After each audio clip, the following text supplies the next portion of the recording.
गतहारी अमावस्या. आज गटारी की गतहारी काय आहे या अमावस्या? आषाढी अमावस्येचं नाव.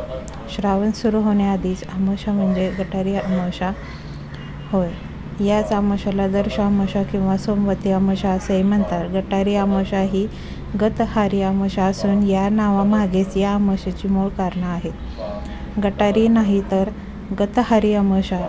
श्रावणाआधी येणाऱ्या अमावस्येला गतहारी अमावस्या असे नाव आहे. गतहार हा शब्द मुळात गत आणि आहार या दोन शब्दापासून बनलेला आहे.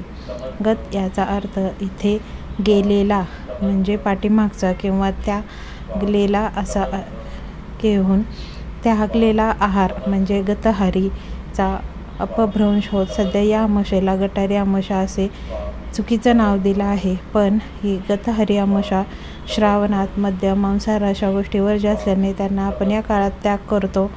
श्रावणात का वर्ज्य असतो मांसाहार? खरं तर हिंदू संस्कृतीमध्ये अनेक सणांचा वारसा जपला जातो. चंद्रमासाप्रमाणे 12 महिन्यांमध्ये वेगवेगळे सण हिंदू संस्कृतीमध्ये आनंदाने साजरे केले जातात. त्यामागची शास्त्रीय कारणे आहेत. असंच एक शास्त्रीय कारण आहे त्यामुळे श्रावणात मांसाहार वर्ज्य असतो. या ढगाळ आणि दमट दिवसामध्ये आपल्या पोटाची पचनशक्ती कमी झालेली असते. त्यात साधं जेवणही पचवणं आणि खाणं सुद्धा कठीण होतं. तसंच मासे वगैरे गोष्टी पचण्यात मुळातच अधिक कठीण असतात. त्यामुळे अशा दिवसांमध्ये मांसाहार न करण्याचं शास्त्रीयदृष्ट्या योग्य असतं.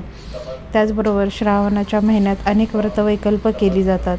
देवांची मनोभावे उपासना केली जाते. यावेळी आपले मन शुद्ध आणि सात्विक राहावे यासाठी देखील या काळामध्ये मांसाहार वर्ज्य मानला जातो.